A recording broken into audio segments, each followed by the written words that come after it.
Good afternoon, everyone, and welcome to today's webcast titled Vessel Sewage Management Strategies. This webcast is sponsored by EPA's Watershed Academy and EPA's Office of Wetlands, Oceans, and Watersheds, also known as OWOW, in partnership with the Coastal States Organization. My name is Kelsey Watts-Fitzgerald, and I'm a biologist with EPA's Office of Water in the Ocean and Coastal Management Branch. Thank you all so much for joining us today. I'm truly amazed and humbled that so many people are interested in hearing about vessel sewage, quite a niche topic. So before we get started, I want to let you all know that the slides from each of our participants and presenters today will be available for download from EPA's Watershed Academy webcast page. And you can see the link here on the slide at www.epa.gov/Watershed Academy. In case you're interested in revisiting the webinar at a later time because you're just wowed by the vessel sewage topic, the webcast is being recorded and will be archived for later viewing, also on this same website, the Watershed Academy webcast page.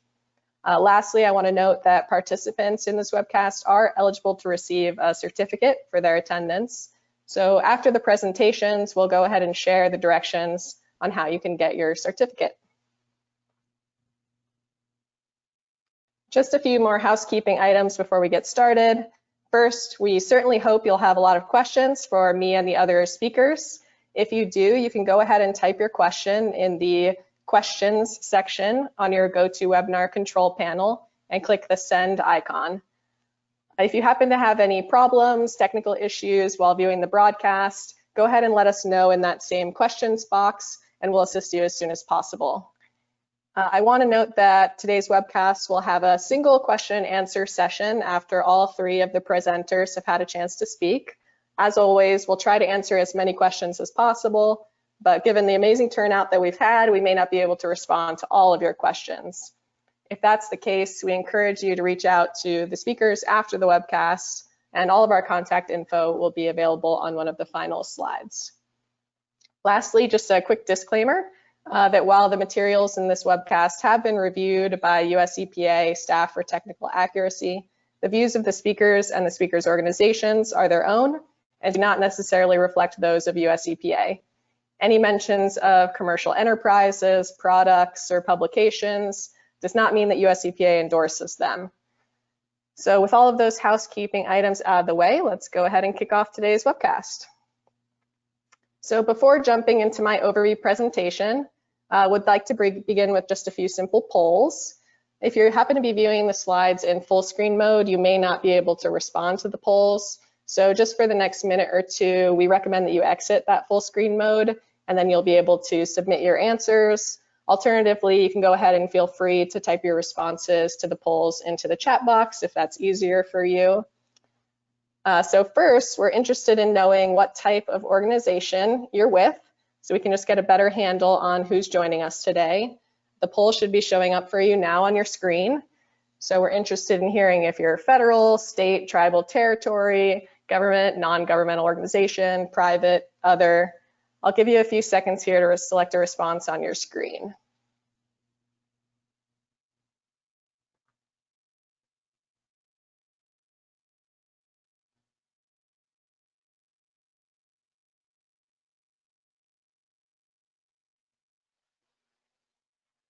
Alrighty, let's take a look at the results now. It looks like the vast majority of those joining us are from a government agency of varying levels. Vast majority, actually. So that's good to hear that everyone from federal, state, tribal, and territory governments are interested in hearing about vessel sewage. So on to the next poll topic. We would like to know how familiar you are with vessel sewage regulations and management practices that we'll be discussing today. Very simply, just select either very familiar, somewhat familiar, or not familiar. And again, I'll give you a few seconds here to select a response.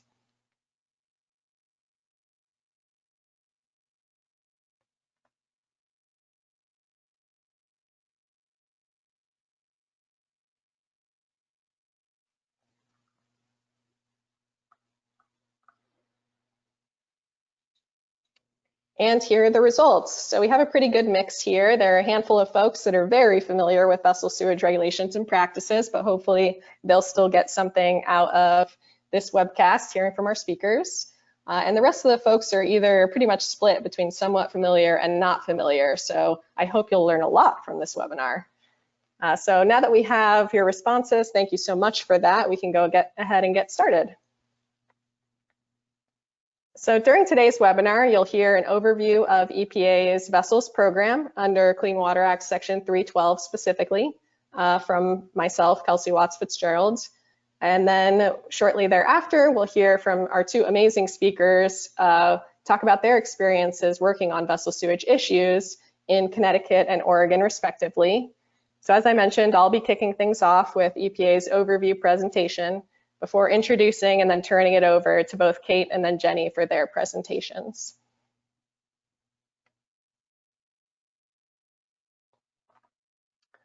So my presentation is on behalf of EPA's Vessels, Marinas, and Ports program in the Office of Water, and I'll be tackling two separate parts. During the first part, I'm planning to give a broad overview of EPA's vessel discharge regulations, going a bit beyond just sewage under Clean Water Act Section 312 to provide some greater context on how the agency goes about managing vessel discharges, including sewage, under the Clean Water Act. Then I'll provide a more in-depth discussion of EPA's vessel sewage program before transitioning to our awesome speakers.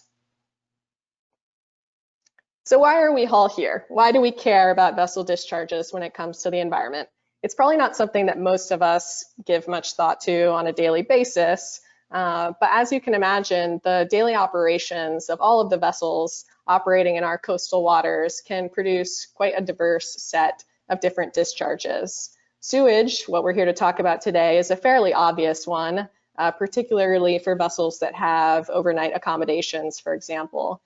But vessels also produce numerous discharges that might not be immediately obvious, but can be harmful to the environment and human health. This includes things like leaching of hull coatings and paints into the water, and also water that's used to provide stability and balance to the vessel ballast water. And each of these myriad discharges contain pollutants that can degrade the quality of our nation's waters.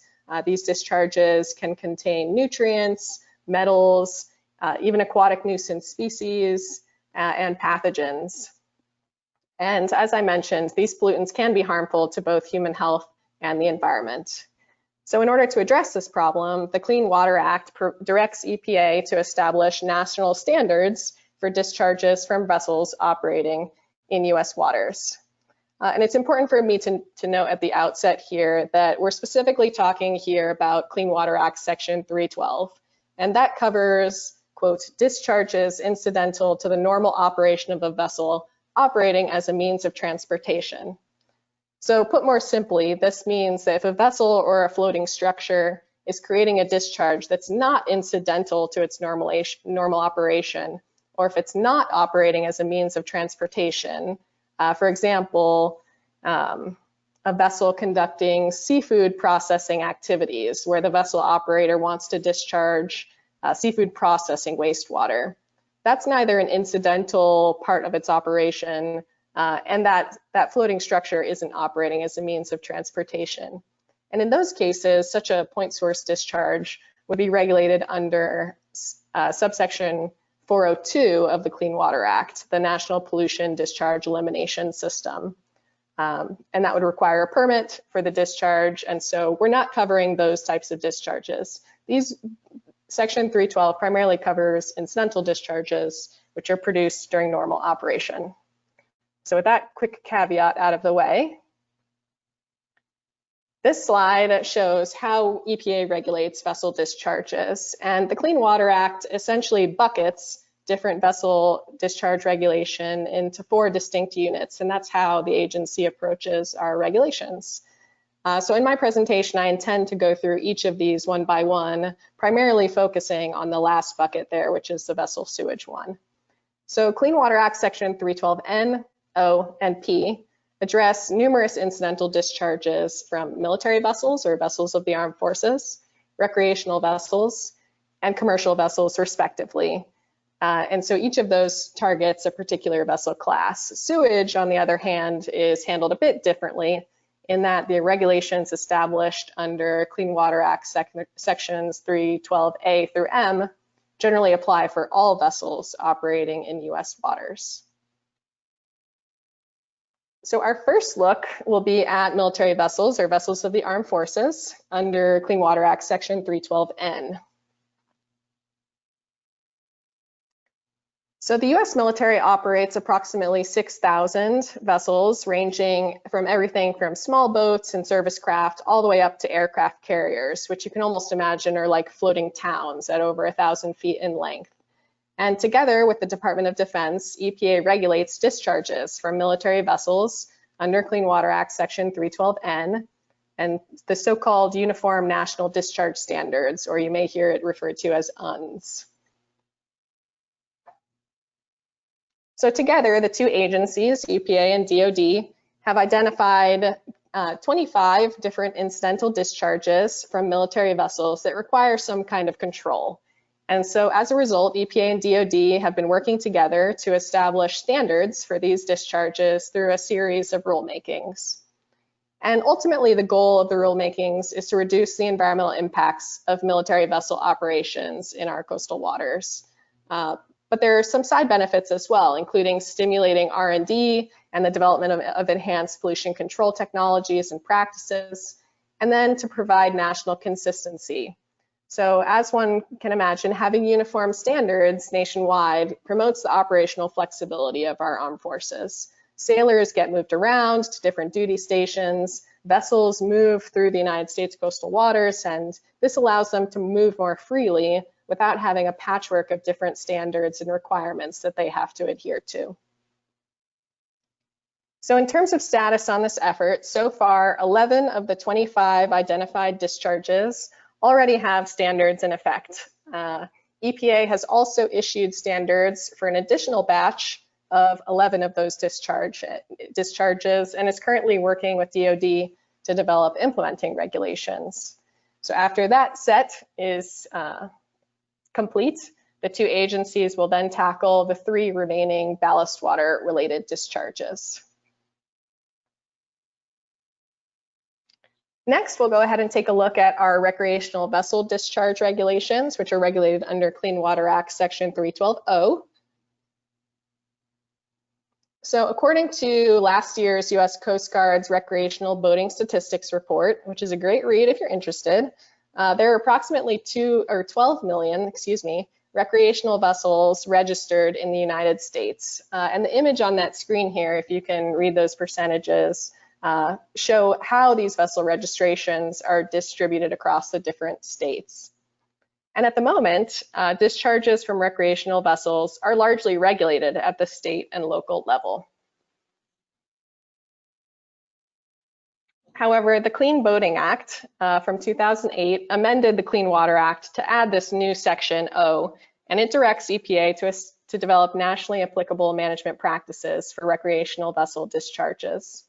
So once EPA does establish those nationally applicable management practices, state and local governments will still be able to maintain or establish requirements that are at least as stringent as EPA's standards. So put more simply, EPA's management practices would basically establish a uniform floor across the country that states could build off of as needed to be more protective of their waters. And vessel operators in that area would then need to comply with the most stringent applicable requirement. So next we'll talk about incidental discharges from commercial vessels and how those are regulated. This is an area of particular interest and attention at the moment, as there was a recent shakeup in how these discharges are regulated, and I'll get into that in a bit of detail here. So under Clean Water Act Section 312, EPA regulates incidental discharges from about what we estimate 82,000 non-military, non-recreational vessels, which I'm simply referring to as commercial vessels for simplicity's sake. Historically, these discharges were regulated under the Clean Water Act Section 402 Vessel General Permit. But in 2018, President Trump signed into law the Vessel Incidental Discharge Act, or VITA. And the principal effect of VITA is actually to transfer authority for establishing discharge requirements for commercial vessels from that vessel general permitting program to a new uniform national regulation-based program under Clean Water Act Section 312P.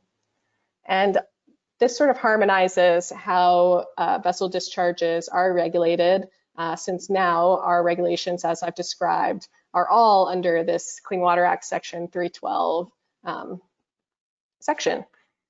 So under VITA, EPA is currently developing national performance standards for incidental discharges from commercial vessels. And once we've established these standards, the Coast Guard will then develop implementing regulations to put them into effect.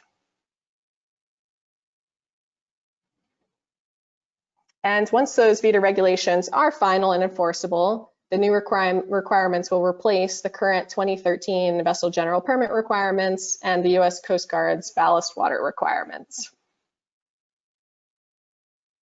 On that note, I do want to take this opportunity, since I have you all here, to make you aware of a public comment period that's currently open for EPA's proposed national standards of performance for VITA. So if you're interested in learning more about VITA or EPA's proposed rule, the interim requirements that are in effect for commercial vessels until that rule is final and enforceable, and much, much more, we encourage you to go ahead and visit our website that's listed on this slide here, epa.gov/vessels, marinas, and ports. I also want to note that as part of this engagement effort, we have a few public meetings in November that you can attend for more information on the rulemaking if you'd like to hear a bit more or possibly comment on the agency's proposed standards. So go ahead and visit that website and click on the commercial vessels link to learn more. So that concludes our sort of high level, very fast rundown of the various non-sewage related vessel discharge regulations under Clean Water Act Section 312 that EPA has a part in managing. But now I want to dive more into the nitty gritty of vessel sewage before I pass you along to our speakers. So as many of you probably already know, sewage discharges, whether from vessels or land-based facilities, can contain pollutants that not only negatively affect water quality and the environment, but can also affect human health. So on the water quality side, sewage discharges can affect nutrient levels, dissolved oxygen levels, which in turn can negatively impact both the health and survival of many aquatic species, including both plants and animals. But on the human side, sewage discharges contain pathogens that can be harmful to us as well if we're exposed. And you can be exposed from swimming in sewage contaminated water and accidentally ingesting that water, or we can even become sick if we eat contaminated shellfish, for example.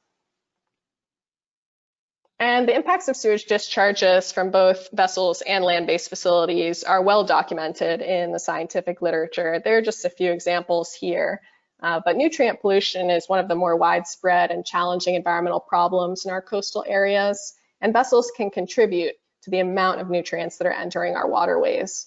And increased nutrient levels can lead to overgrowths of algae and other macroalgae and epiphytes, and they can shade out seagrass meadows and decrease the dissolved oxygen that other organisms need to survive.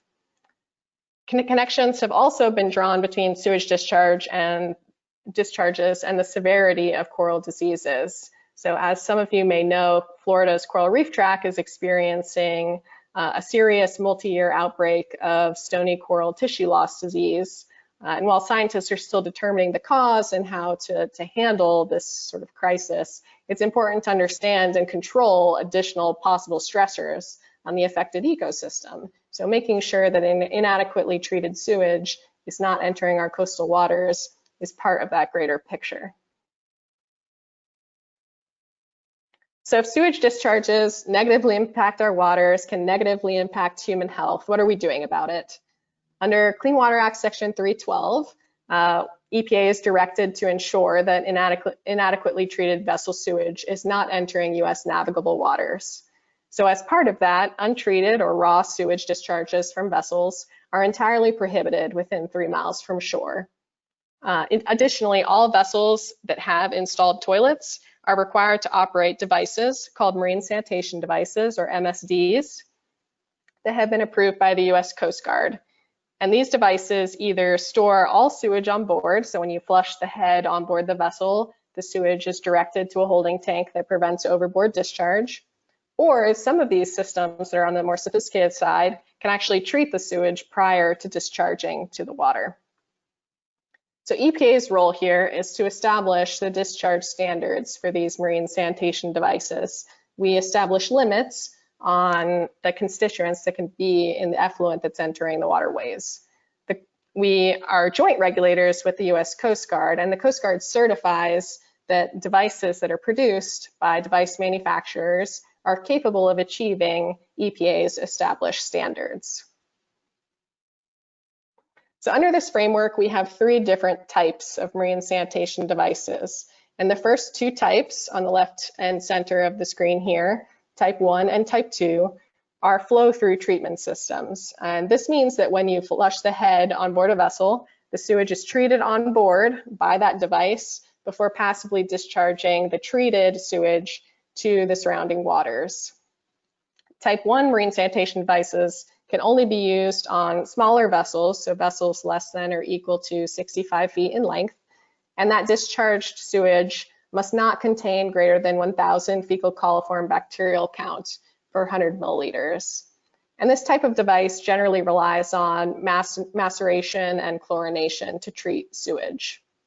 Type 2 devices, on the other hand, can be used on board any size vessel. And these systems typically rely on biological rather than physical treatment. So they're able to achieve better effluent quality. And so the limit here is 200 fecal coliform per 100 milliliters. And there's an additional requirement for the amount of suspended solids in that discharge. Last but not least, we have type 3 marine sanitation devices, which are essentially holding tanks. They're designed to prevent overboard discharge of sewage, and the raw sewage then has to be transported by the vessel operator to a pump out facility, and that can be either on shore at a stationary facility, for example, in a marina, or you can pass the sewage to a pump out boat, and then that pump out boat will take the sewage on shore for treatment.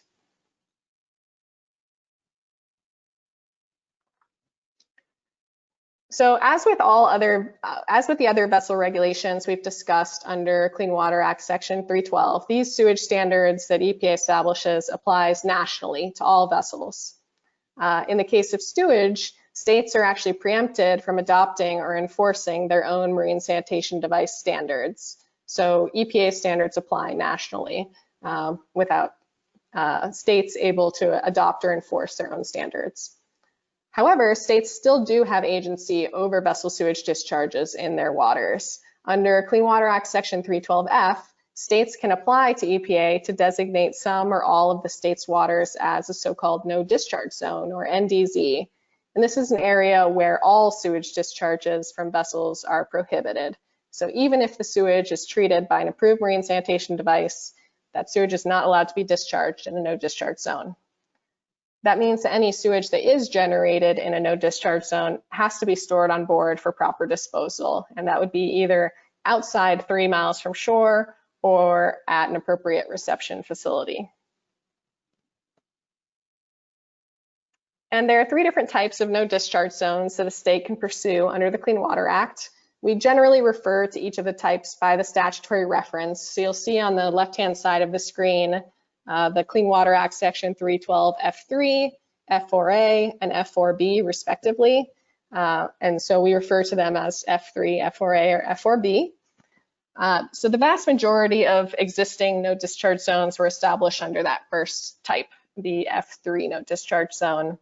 And in that case, a state can prohibit all sewage discharges if the state, 1, determines that the water body requires greater environmental protection than the applicable standards provide, those standards that we discussed on the previous slides related to marine sanitation devices. And 2, the EPA determines that pump out facilities are reasonably available for all of the vessels operating in the proposed waters. So the state initiates the process by submitting an application to EPA, and then EPA issues a determination, either affirmative or negative, that sufficient pump out facilities are reasonably available.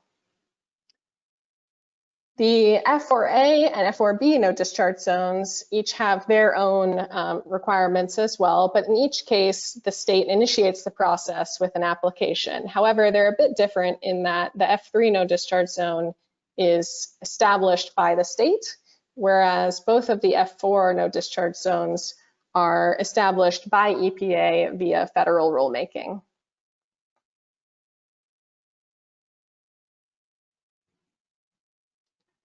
So on the last few slides, we just talked about how vessels with holding tanks need to use pump out facilities. And if a state is interested in pursuing an F3 no discharge zone, they need to demonstrate to EPA that sufficient pump out facilities are available to the vessel population. So how do states actually go about building and maintaining this seemingly critical infrastructure? Well, in this particular program, that's often where grant funding comes in. So under the Clean Vessel Act, the U.S. Fish and Wildlife Service administers a nationally competitive grant program that provides funding on an annual basis to do just that. The funds are available for everything from construction to renovation to O&M of pump out and waste reception facilities, specifically for recreational boaters. And this grant funding even extends so far as to cover educational programs related to the proper disposal of vessel sewage. So each year, states, the District of Columbia, and the U.S. insular areas, so Guam, American Samoa, the Northern Mariana Islands, the U.S. Virgin Islands, and Puerto Rico, can apply for grants under the program to build or maintain waste reception facilities for recreational boaters. And the program is geared towards the recreational boating population and the facilities that support them, primarily because the funding comes from the Sportfish Restoration and Boating Trust Fund, which itself is funded through a special tax on fishing equipment, motorboat fuel, and small engine fuel. So basically, recreational boaters pay into this fund when they recreate, when they buy fishing equipment and fuel, and then that in turn brings funding back to states to provide the necessary boating infrastructure to them.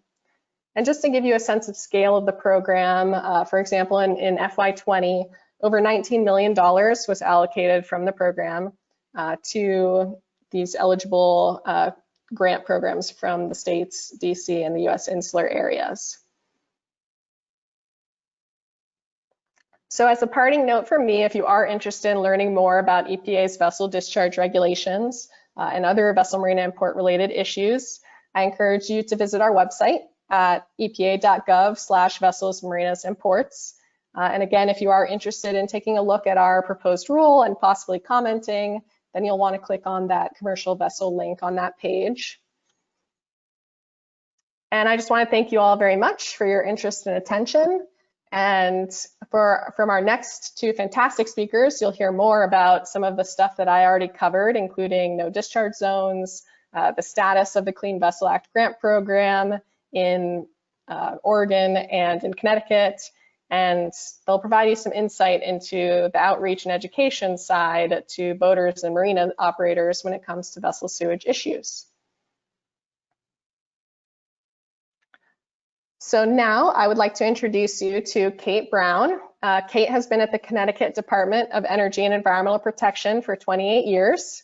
Kate currently works in the boating division, but over her 28-year tenure, she has worked in various roles with DEEP, including in the Coastal Permitting and Enforcement Program, with the Connecticut State Legislature on proposed DEEP legislation, in coastal program outreach and in education, and grant administration. In her current position, she manages the Federal Boating Infrastructure Grant Program, or the BIG program, and the Federal Clean Vessel Act program that we just discussed. She holds a bachelor's degree in marine biology from Roger Williams University. And Kate, the floor is yours. Please take it away. Thank you, Kelsey. I really appreciate being invited to speak today. And want to extend my thanks to you and EPA and also the Watershed Academy for hosting this webinar and inviting me to participate. Also, I know there are a lot of my colleagues from the States Organization for Boating Access on the call today, and some of my former colleagues from the Coastal States Organization. So thank you for participating and being here today. So today I'm gonna talk about what Connecticut did to get into this the no discharge area for Long Island Sound, and basically what Kelsey has provided a really great overview of that process, and why it's so important for water quality in Long Island Sound in particular. So I'm going to talk about not just the Clean Vessel Act program, but also our Long Island Sound no discharge area. And for those of you who are not familiar with Long Island Sound, it is bounded on one side by Connecticut, and it's bounded on the other side by Long Island, which is part of New York. So Long Island Sound is part of the National Estuary Program. And as a constrained water body, and hopefully you can see my cursor here, this is Connecticut up here on the top, and this is Long Island, which is part of New York State. And down here, all the way to the end, the furthest west is really we're bounded by New York City. So Long Island Sound is really an urban water body. And it's challenged by the fact that it has very poor flushing. Over here, you'll see to the far east is the state of Rhode Island that we border on this side, and Fisher's Island Sound, which opens up into the Atlantic Ocean. So this is the race where most of the flushing for Long Island Sound occurs. But Long Island Sound is interesting in that it has two circulation basins. The Connecticut River comes down sort of in the center of the state here, a little bit to the east, but basically what we have is two circulation basins, one in the east and one in the west. And as you can see, the one in the east is closer to that opening. So the water quality issues that we have aren't so much on this end, but on this end. So the closer you get to New York City and some of our larger cities, such as Stamford and Bridgeport, New Haven, those are the areas where historically we've had challenges in our water quality, and some of the areas where we really had to focus on our strategies. So in 2009, and what I'm showing you here on this screen, Connecticut actually completed its EPA approval of a no discharge area for Connecticut waters of Long Island Sound. And this was done in several sections from east to west. We started in the east because that was where the interest weirdly was, and worked our way west until we got all of Connecticut's waters in Long Island Sound designated. And I'm going to go through some of the steps of how that occurred. But New York, a few years later, was also able to designate its waters as no discharge areas as well. So now basically all of Long Island Sound is a no discharge area. So as Kelsey mentioned, treated or untreated, no discharge from a recreational vessel or a commercial vessel for that matter is allowed in Long Island Sound. And that is basically because of the nutrient loading and limited flushing that we have. Having Connecticut and New York work together on that was really important, because what it means for us is we have an easier way to regulate the boating community, but also simplify the messaging to boaters. Basically, if you're in Long Island Sound, you're not discharging, you're using a pump out. So that helped a lot. So how did Connecticut do this? Well, we have to back up a few years to 1993, to the start of our CVA grants program. And as Kelsey mentioned, that is a really critical program to obtaining no discharge area status, because you need to get that critical infrastructure in place. And in addition to that, creating cultural change within your area is very important. It's really the key to success. Early outreach and education was critical for us.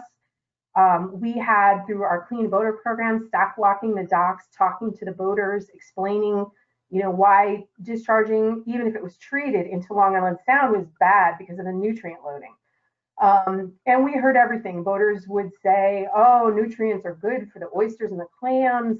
The solution to pollution is dilution, and the crabs eat it. It's not a problem. So we had a lot of that sort of old school thinking that really had to evolve over time through cultural change and through really the public changing their outlook on what was important for Long Island Sound. And that again is not something that happens overnight, it happens over time. As we continue with our outreach and education process, and also at the same time installation of that infrastructure, the boater demand for clean water and pump out availability increased. And as that happens, it becomes self-policing, both by the boaters, the marinas, the yacht clubs, and the owners who are saying, look, you know, we really don't want you discharging in the slip. If we see you doing it, you know, there may be an agreement in your slip contract that you lose your slip.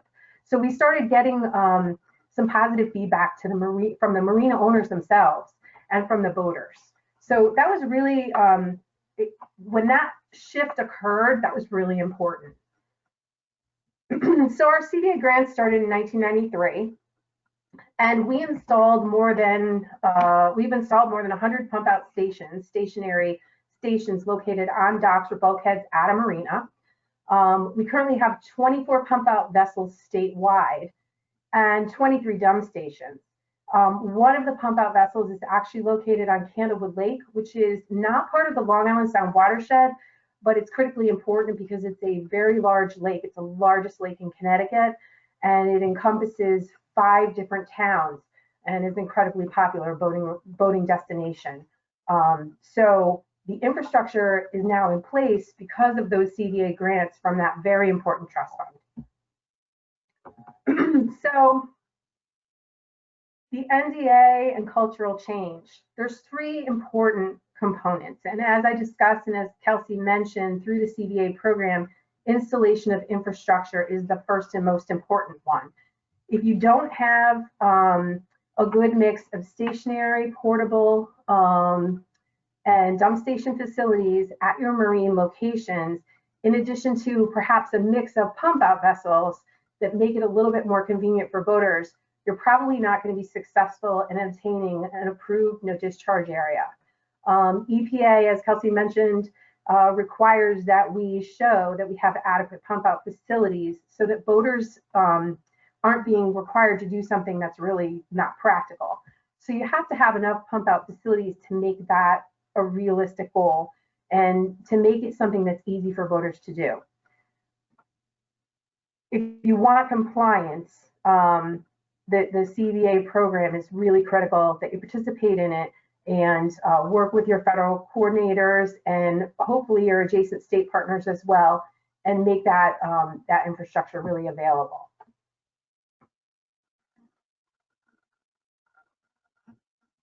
Okay, so as I mentioned before, outreach and education, and I know that Jenny's going to get into this in a little bit more detail. I'm going to kind of giving you the overall bigger picture. But as Kelsey mentioned, bacteria, viruses, pathogens, nutrient loading, these are all things that, especially in an enclosed water body, can be really, really bad for water quality, really bad for fish populations, bathing, recreational boating, shell fishing.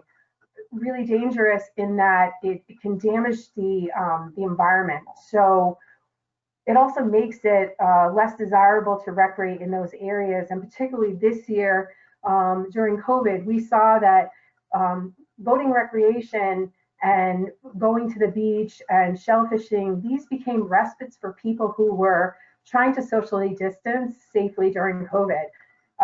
So I think more than ever, providing quality outreach and education about the importance of clean water, it's critical to keep these areas open and safe and clean so that people have a place to go, because there's definitely demand there. Connecticut saw an increase of 47% in our boating registrations this year for people who wanted to socially distance. So keeping them aware with that additional pressure on the resources, keeping them aware of their environmental impacts at the same time that they're out there having fun, we want to keep it clean, we want to keep it healthy so everyone can enjoy it. So one of the things we do through our education and outreach program is we work with the marinas and we provide opportunities for them to educate the boaters. This year in particular, we distributed CDA flags. so that at the pump out location, the boaters could actually find the pump out easier. A lot of times it's located on the fuel dock, but if they see that logo, that pump out logo, it makes it easier for them to find it. And then another popular giveaway we gave directly to the boaters was spray hand sanitizer with a CVA message on it. So you're pumping out your boat, you're sanitizing your hands at the same time, keeping that awareness all the time that those pathogens are there, that they're not good in the water, but they're also not good on your hands. And this year, obviously even more important to get that message out for people to wash their hands. So the other thing we do, and this is one of the things that I think we've had great success at, is try to make it easy. So boaters are out and they're having a great time and they don't want to think about serious things. They want to be out on the water with their family. They want to go swimming. They want to have, you know, a nice lunch, enjoy some fishing, maybe some shell fishing, sit on the beach. And they don't want to be thinking about the serious things in the world, because let's face it, there's a lot of that going on right now. So one of the things we did to make it easy for them and more fun is we eliminated that $5 fee per pump out. And, you know, at first, the marinas, some of them were a little hesitant to remove that fee. Just to back up a bit, the Fish and Wildlife Service allows us under the Clean Vessel Act program, if we're providing funds for a pump out, they allow the marinas to charge up to $5 per pump out. And that's basically just to cover some of their costs. What we realized is that it was unbelievable that $5 was actually acting as a barrier for some boaters actually using the pump out. So we found that when we removed that $5 fee and removed some of the onus on the boater to, you know, pay for the service, once it became free and it was something that obviously we want them to do, we don't want any reason for them to have any reason not to do it. The pump out numbers increased. So in 2014, we made that change, and it was amazing to me. I took over the program in 2010, and in 2014, we made that change, and you see what happened to the numbers. I had marina owners coming to me saying, you know, there's this guy that has this mooring 30 feet off of our fuel dock, and he's never ever used our pump out. He goes out on his boat, he goes sailing, he comes back, and we don't know what he does, but he never used the pump out. And as soon as we eliminated that $5 fee, he's there every weekend using the pump out. So, you know, it's quite amazing actually that someone would have, you know, a $100,000 boat and this $5 fee seemed to be an issue. But for whatever reason, removal of that barrier really made those numbers go up. And just to explain this little bump here, this was a year where we had a really cold and rainy start that went to like June. And we're anticipating with the increase in numbers that these are going to go up again with the pressure that we had this year. So if you can do it, try to remove that fee and make it as easy as possible for the boaters to get those pump outs. And they really like the pump out boats that come to them because it's very convenient. Okay, so back to water quality. So we were talking about the boaters starting to see the benefits. This is actually a water quality map from our 2020 August survey. So the EPA Long Island Sound Study, which is a bi-state compact between the states of Connecticut and New York and regions 1 and 2 of EPA, conducts a survey of Long Island Sound. And it's a water quality study. They do bottom water, surface water, total suspended solids. And basically what we're looking at here is dissolved oxygen. And I have to tell you, when I first started working for the department back in 1993, by August of every year from here over, there was a lot of red on this map. We're finding now that because of the improvements in sewage treatment plant upgrades, the pump out facilities, and the education of boaters, that water quality is actually really improving in Long Island Sound. It's getting better over time, and to see a survey result like this in August, in a summer that was as hot as this year, with very little rainfall, it was really, really warm for a good 5 or 6 weeks there. This is incredible. So I attribute that to the hard work of the Long Island Sound study, but also of the pump out program and the other upgrades that we've done. So tangible results.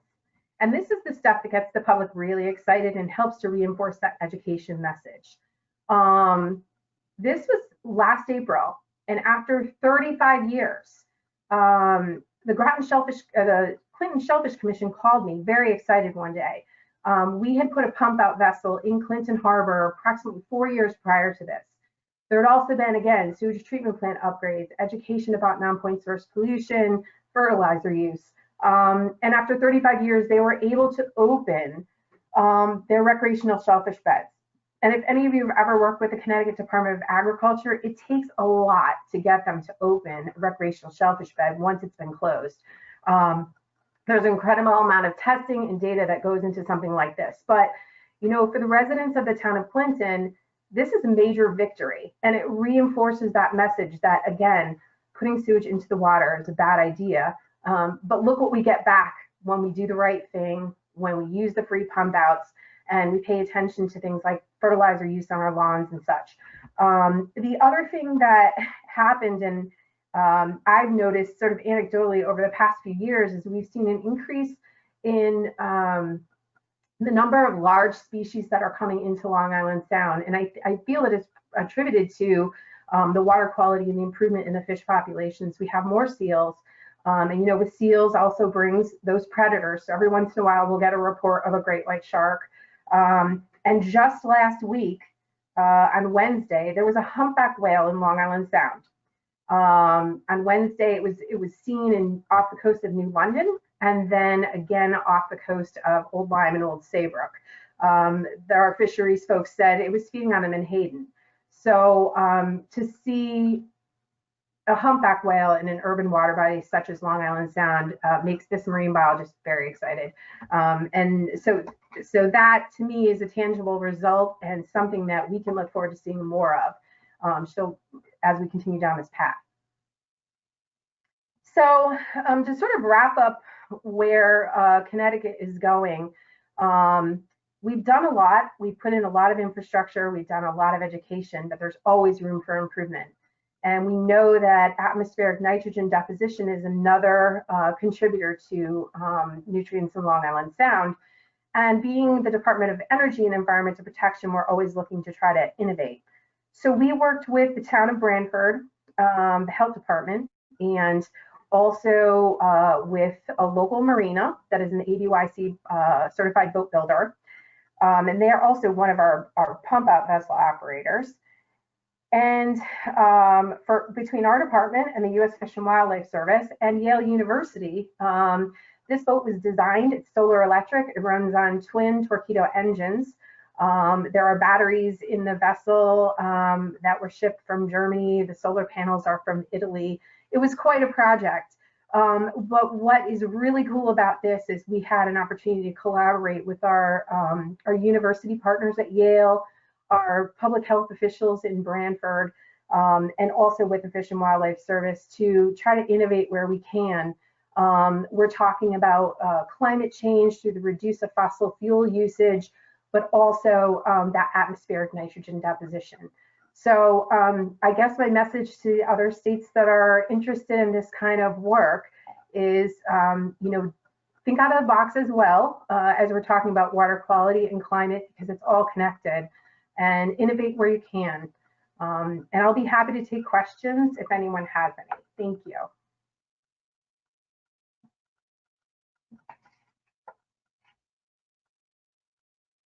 Thank you so much, Kate. I'll now introduce our next speaker, Jenny East from Oregon Sea Grant at Oregon State University. Jenny's experience includes research, teaching, program management, and evaluation in the environmental sciences. In her role at Oregon Sea Grant, she manages outreach and education efforts with Oregon's recreational boating community. Her focus is on preventing water pollution within the scope of the Clean Vessel Act.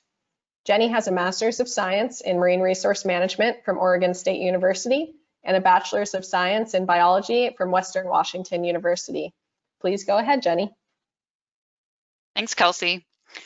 So how do you talk to boaters and marina staff about human waste management and use of pump out stations? I'll be sharing some recent efforts that have been done in Oregon during this presentation. As Kelsey mentioned, I work for Oregon Sea Grant, which is part of a federal university partnership between NOAA and 34 university-based programs. Sea Grant programs engage with coastal and Great Lakes communities through research, education, outreach, and engagement. Through my role as an outreach coordinator, I build relationships with Oregon's recreational boating community to prevent water pollution as part of the Clean Vessel Act, or CVA, grant program. First, some context to recreational boating in Oregon. Oregon is a beautiful state with access to the Pacific Ocean as well as bays, rivers, inland lakes, and reservoirs. People enjoy many different activities on the water, from cruising, sailing, fishing, and wake sports, among others. While boating takes place year-round, most activity takes place between March and October. There are opportunities for offshore cruising and fishing, and our coastal bays, crabbing and salmon fishing are popular. Downtown Portland is on the shores of the Willamette River. This area is very popular among both motorized and non-motorized vessels. Social boating clubs are active on the Columbia River between Oregon and Washington. This includes local yacht and sailing clubs, as well as recreational fishing.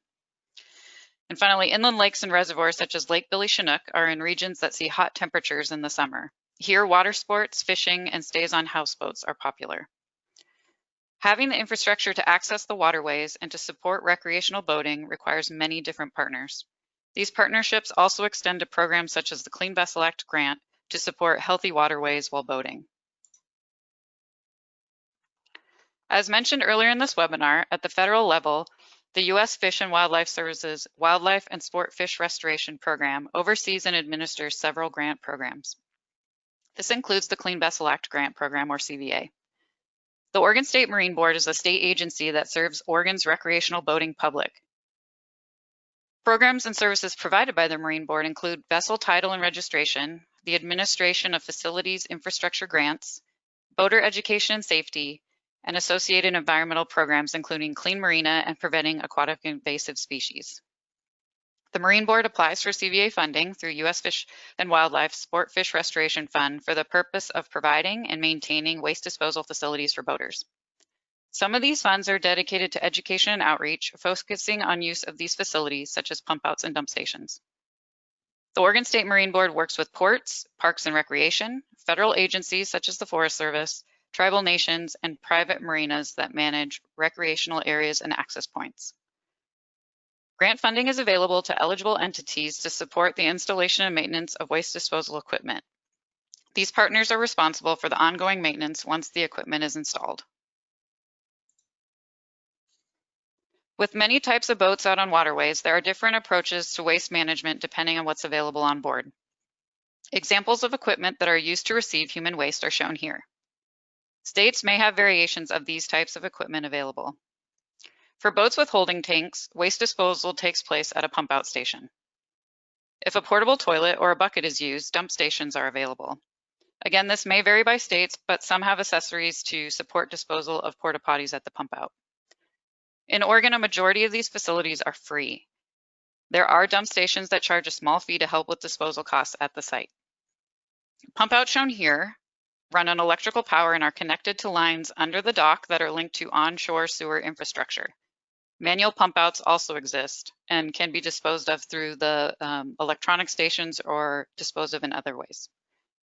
These examples are not for pumping bilges or oily discharges, and equipment is labeled as such. The dump stations that run in conjunction with the pump out, they also run on the electronics, but some rely on gravity and are linked to septic or sewage tanks. We also have some unique facilities in Oregon, and those are floating restrooms.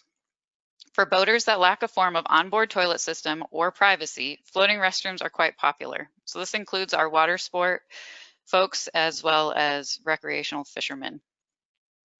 There are 2 toilets, one on each end, that flush into a central holding tank. The units are towed to shore and pumped by commercial sewage disposal services. They are located primarily on lakes, coastal bays, and rivers. Depending on the location and fluctuation in water level, they connect to pilings or flexible cable systems for anchoring. For example, several of our lakes and reservoirs drop in water level over the course of the summer, and floating restrooms in these locations have flexible cables that can be adjusted to their anchors. As you can see from this map, waste disposal facilities are located across the state. In the coastal zone,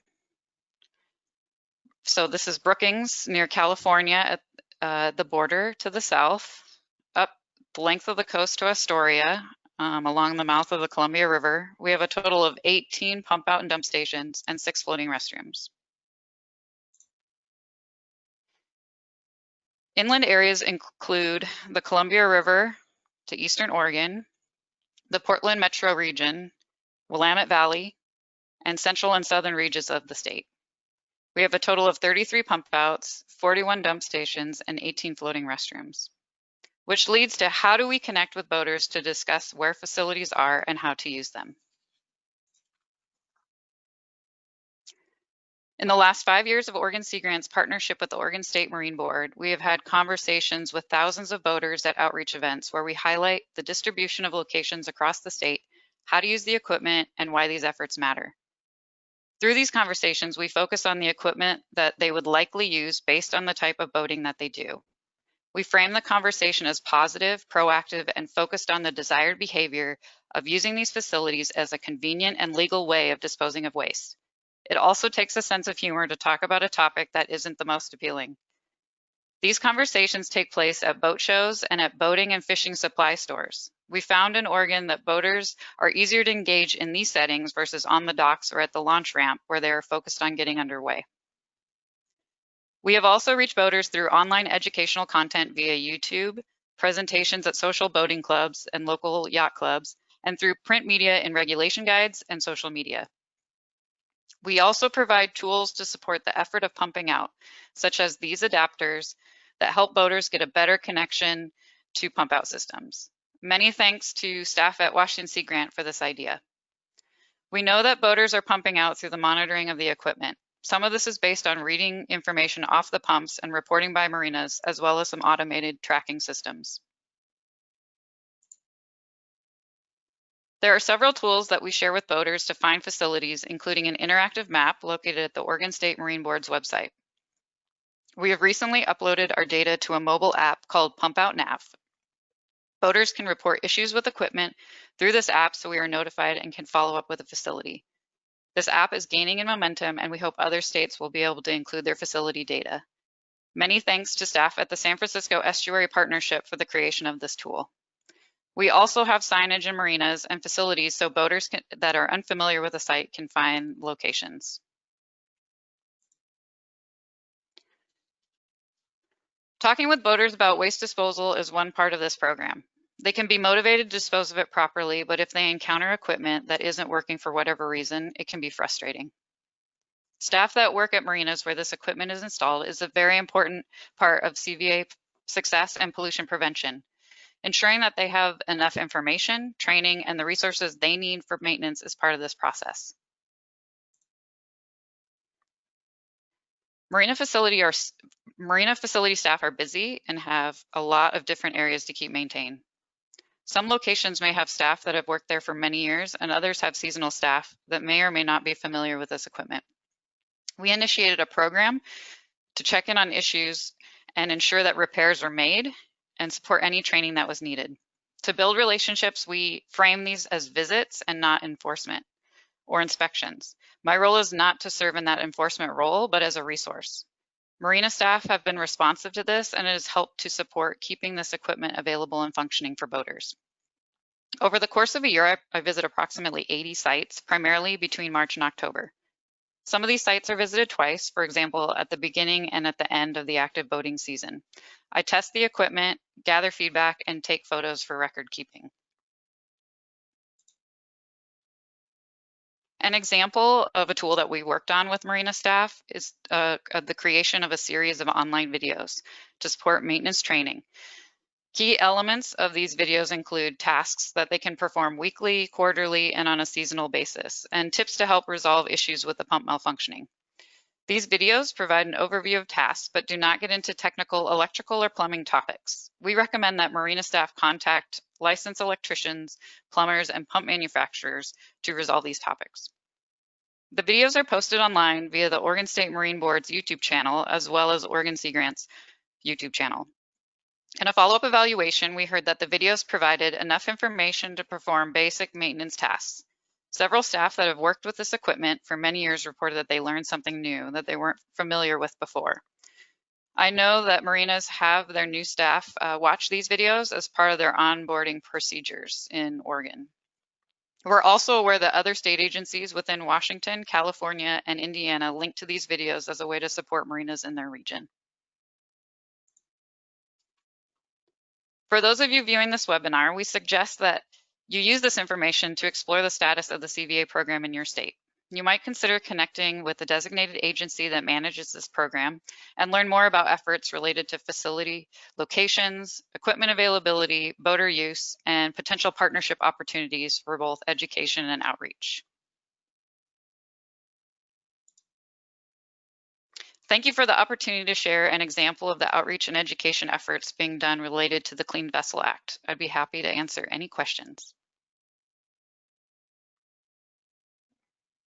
Thank you so much, Jenny. Now we'll go ahead and answer questions from the audience. As a reminder, please go ahead and submit your questions in the questions section of the GoToWebinar control panel in the questions box. Make sure to hit send when you type it in there so we can see it on our end.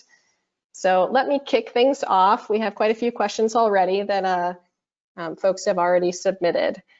So one of the questions that we received, let's see here. One question I received about EPA's marine sanitation device standards was the use of fecal coliform in lieu of E. coli. So I'll start with that question.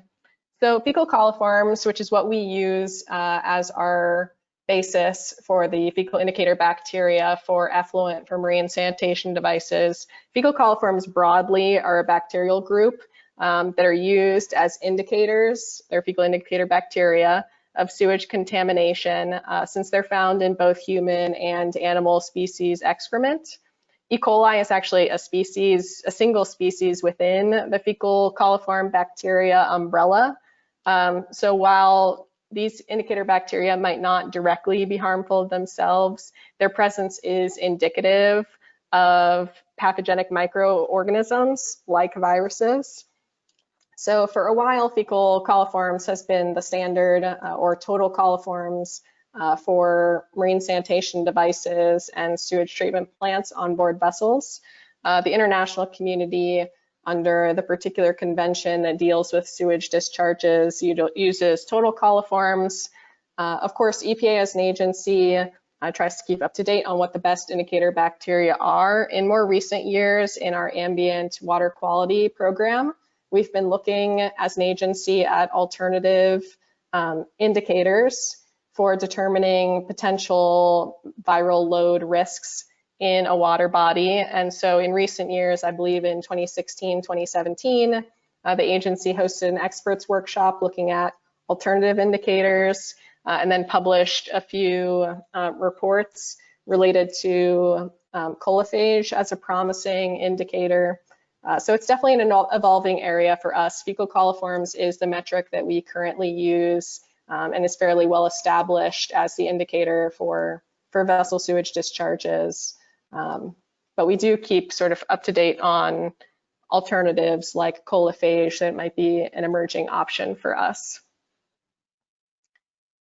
So now I'm going to turn it over and ask a question for Kate.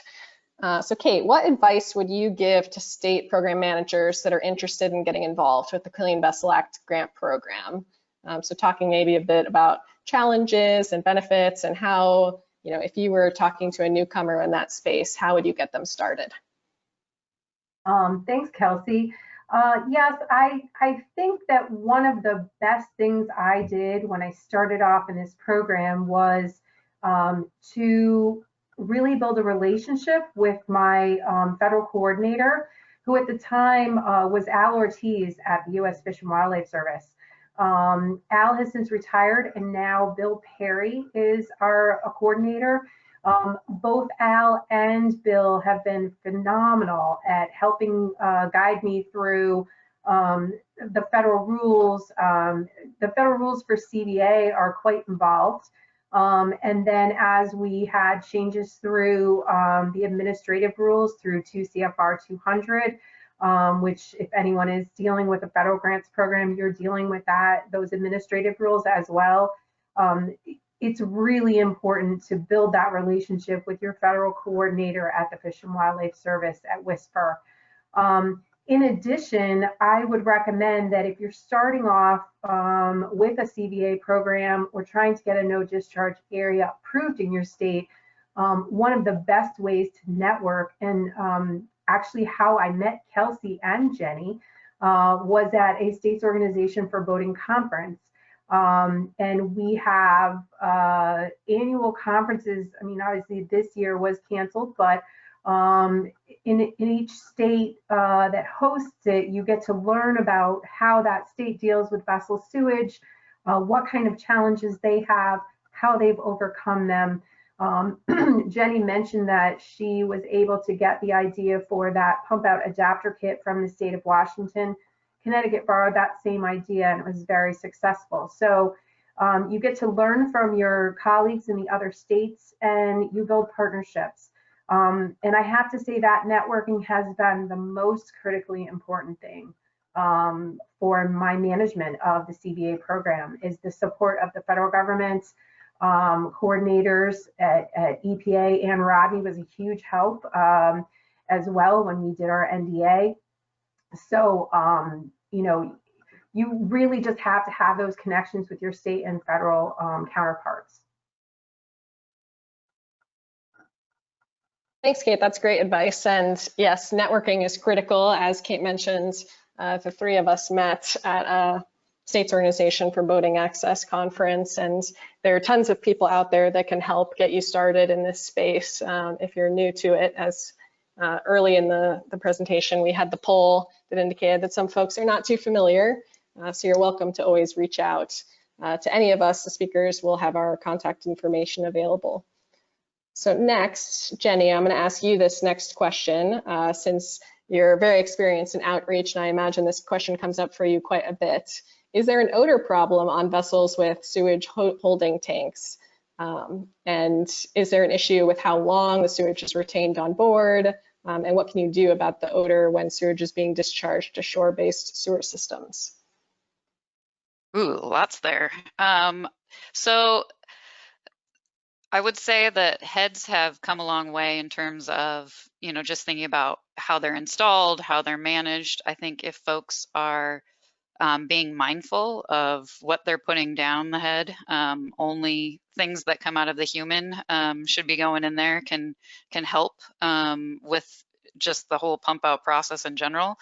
In terms of odor, if you have the ability to pump out frequently, then that kind of helps resolve that issue. I know there are some biodegradable and earth and water friendly kind of odor control methods, but you want to make sure that you're not putting anything in there that contains formaldehyde, things like that, because unfortunately that can create a problem down the line on a chemical level. What was the third part of that question? I believe how to handle odors when you're actually doing the transfer from your vessel to sewer systems, which hopefully if you're using the system and it's well functioning, you won't have too much trouble with that part. What do you think? Yeah, I think one of the challenges is just like the venting of your holding tank. Sometimes the venting lines get clogged and that can create an issue for like slower pump outs and things like that. Unfortunately, just the nature of the mix of solid and liquid waste and the bacteria that's in there will create smells. So as long as you're getting a good seal at the pump out, hopefully, and using those adapters, then you'll be able to pump out and it'll limit some of that exposure to the odor. Thanks, Jenny. So we've had quite a few questions that I'm going to bucket together here in my response related to the process of pursuing a no discharge zone within a state, the timing, you know, sort of how long it takes, and if I have any advice for those seeking an NDZ designation for a water body. So in terms of the process, as I mentioned in the presentation earlier on, there are 3 different types of no discharge zones. By far the most commonly pursued one is that F3 designation, which requires the state to demonstrate to EPA that sufficient pump out facilities are reasonably available for all vessels operating in the proposed waters, which would include both resident vessels, for example, recreational vessels that always stay in that water body, but also transient vessels, so certain commercial vessels that might regularly pass through the proposed waters, for example. And we have over 90 no discharge zones that have been designated nationwide at this point, and only 4 of those were under the 2 F4 provisions, which are the actual EPA federal rulemaking provisions. So that means that over 90 have been designated under the F3 provision. And in terms of process, in EPA's implementing regulations, we've set out 7 particular criteria or information requirements that need to be in the state's written application. So that's the first step. If a state is interested in pursuing a no discharge zone, then on EPA's website, we do have a regional EPA staff person in each of the 10 EPA regions, plus myself. I manage the National No Discharge Zone program, who can help you with the process. But essentially, you would identify which waters you're interested in pursuing, and start to think about how many vessels you have in that water body and how many pump out facilities you would need to support that number of vessels. And that can give you, right off the bat, whether you need to think about installing more pump out capacity in order to be successful in that application. But EPA's 7 application requirements really focus on the need for a no discharge zone, and then on the number and availability of pump out facilities. So it includes estimating the total vessel population, providing information on the number and location of pump out facilities, including a map in the application, talking about why the state wants a no discharge zone in that particular water body. So the actual 7 application requirements are fairly straightforward, and you can work with your EPA regional no discharge zone coordinator to make sure that you're hitting the mark on all of those. We do have a guidance document back from 1994 that kind of walks through the application requirements. We're actually in the process of updating that guidance and revising it to make it more helpful for local and state officials interested in pursuing a no discharge zone. I would note that importantly, a state has to be the one that applies to EPA for a no discharge zone. That's not to say that we don't frequently receive applications that were prepared by others, whether that be a local watershed group or a city, for example. But it means that the state has to buy into that and actually be the one that submits the application to EPA. In terms of timing, it certainly depends on the complexity of your no discharge zone application. We have, very small no discharge zones up to very large ones, like the one recently in Puget Sound, and also, how long it takes you to work with your vessel population and make them aware of the process, et cetera.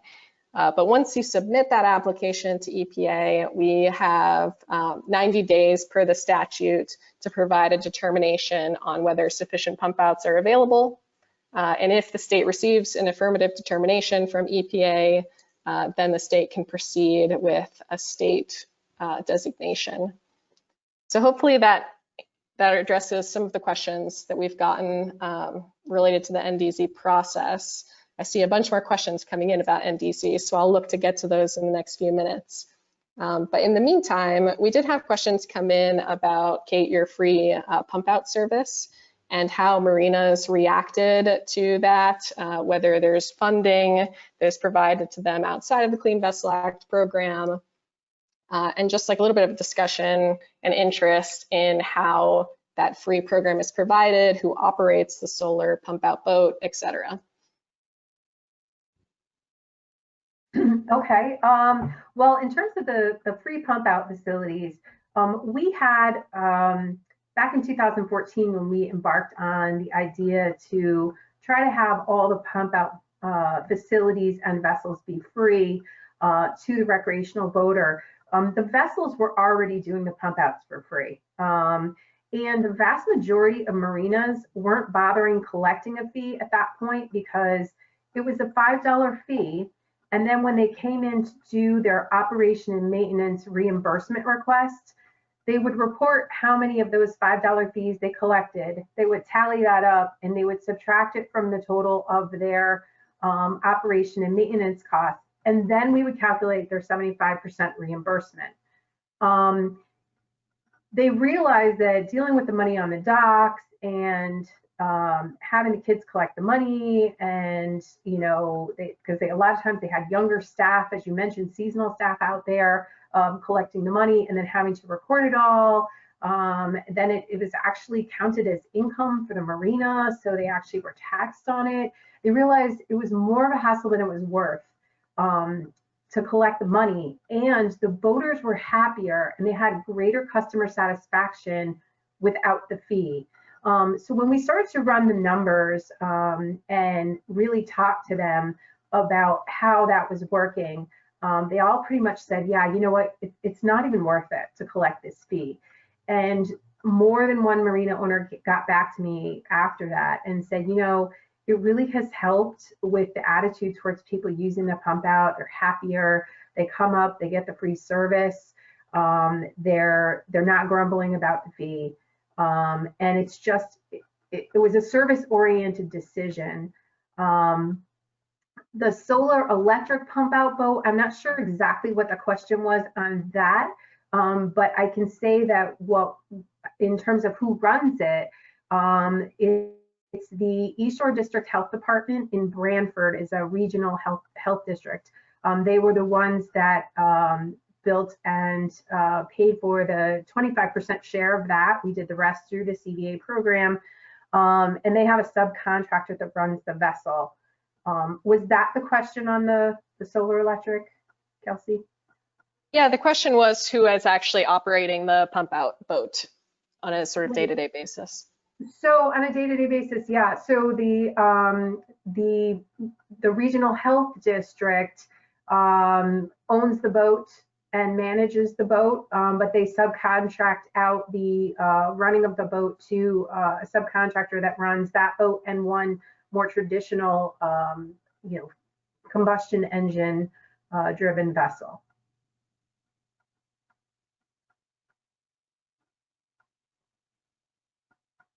Thank you, Kate. Let's see. So we did have a few follow-up questions on the no discharge zone, so I'm just going to tackle that really quick.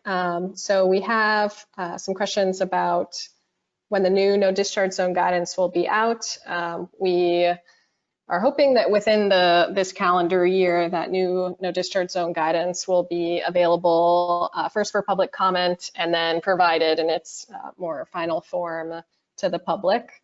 And some of the other no discharge zone questions I have here is, does a no discharge zone need to be designated by water body only? Meaning, what if the state wants to designate the entire state waters? So states can choose to designate all or some of state waters. There are a handful of states that have designated all of their state waters.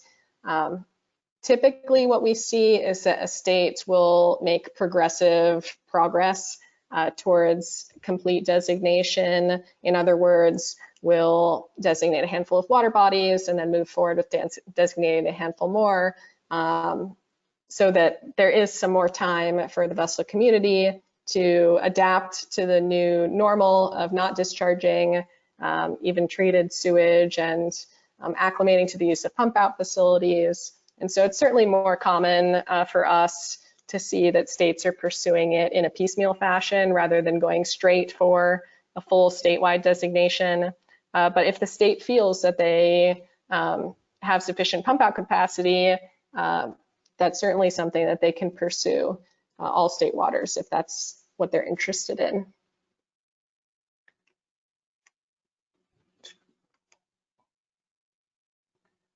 Alrighty. So Jenny, here's a question for you. What kinds of educational tools or outreach products do you think have been or would be most successful in reaching the boating public? Thanks, Kelsey. I think The main goal is that they're easy to use and understand, and they're convenient to access. You don't want to create tools that make it harder to either find facilities or learn how to use equipment. And it seems for boaters, a lot of it comes down to finding where facilities are available. So that's why one of the reasons, you know, the Pump Out Nav app was so appealing, because lots of people are using mobile devices these days. Before the app was available, we had our state agency had their website, both desktop and mobile friendly map that was included in our slide deck to kind of show where the distribution of facilities were. And so people could plan ahead for their trips. But we also provided a laminated card that people could keep on their boat that kind of identified different regions around the state so that they could find those facilities, and included a phone number so that they could call ahead if they had questions about whether a pump out was available and things like that. Some guidance in creating these tools is, you know, again, that they're proactive, positive, and highlighting the fact that these facilities are available for boaters to use. I think thinking forward with regards to educational tools and outreach products, I get a lot of questions from boaters about sewage impact on water quality, like at a chemistry level. They really want to understand the science, which I think is great. So trying to think of a way to communicate that more visually and improve our science communication with regards to water quality and things of that nature. I think it's also important, you know, if we create lots of tools, it doesn't replace the conversations that we can have with boaters and marina staff.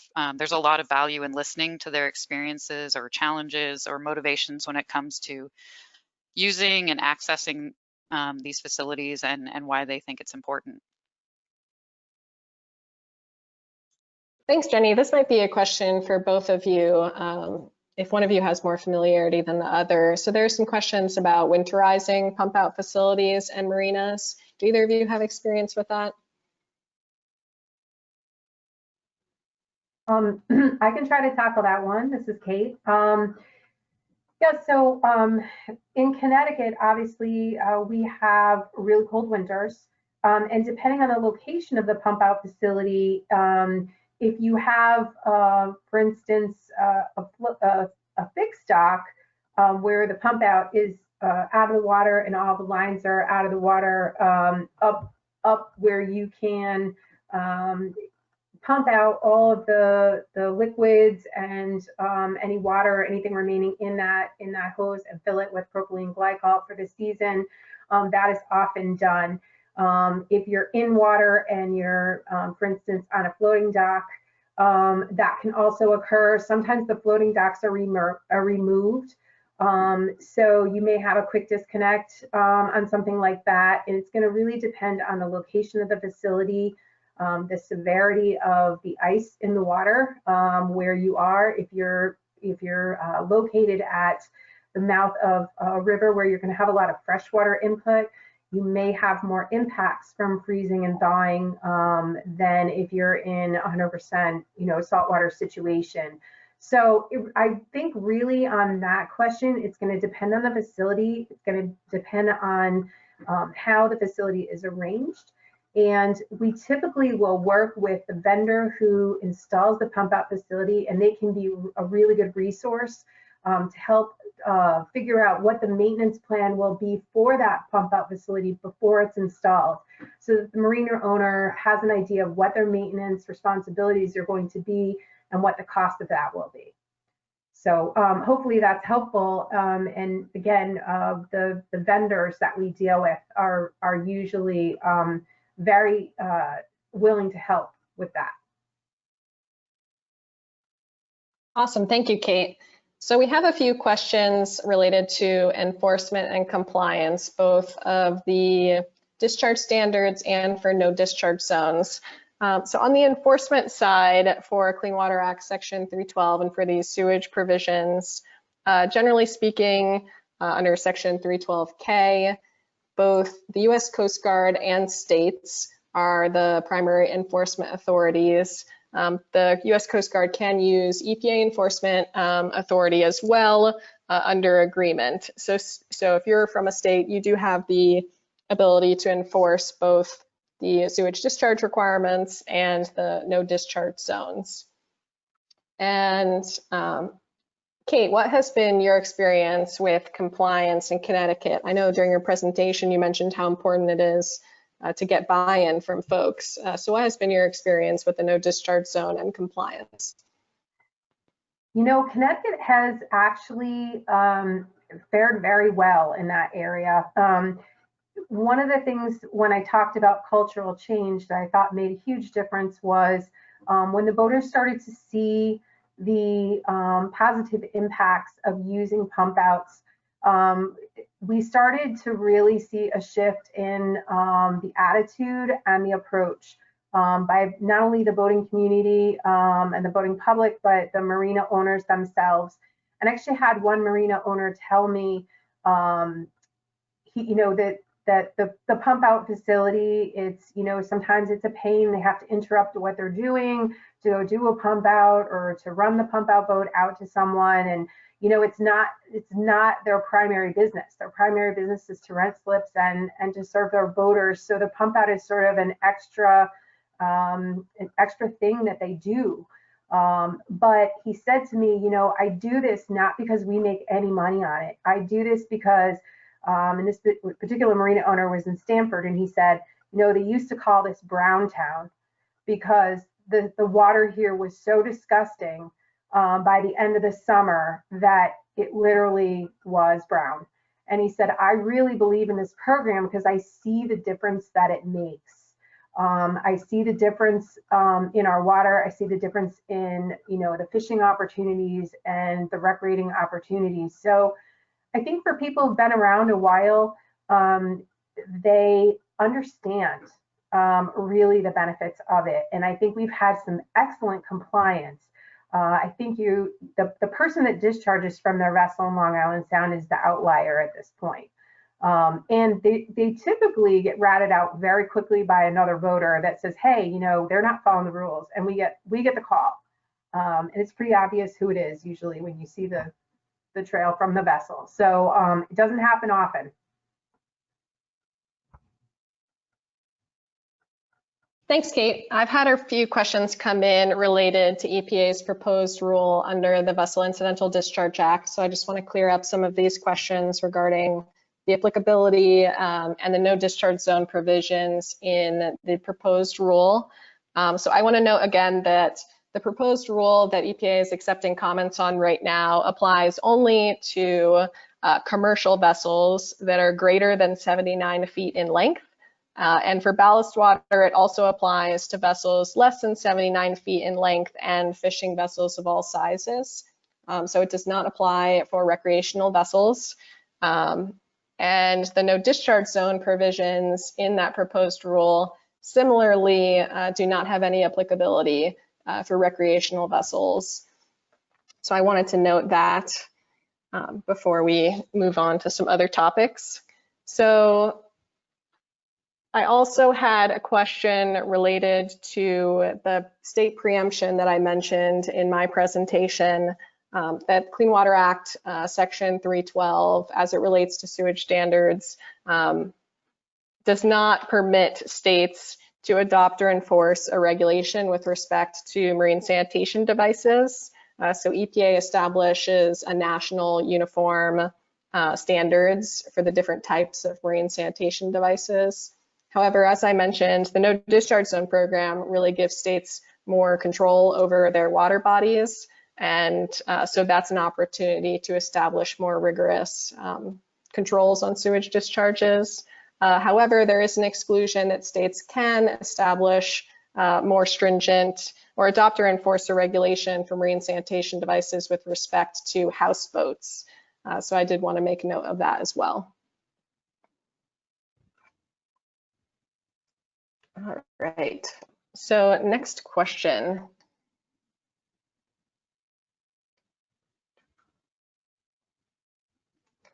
Kate, can you talk a little bit about the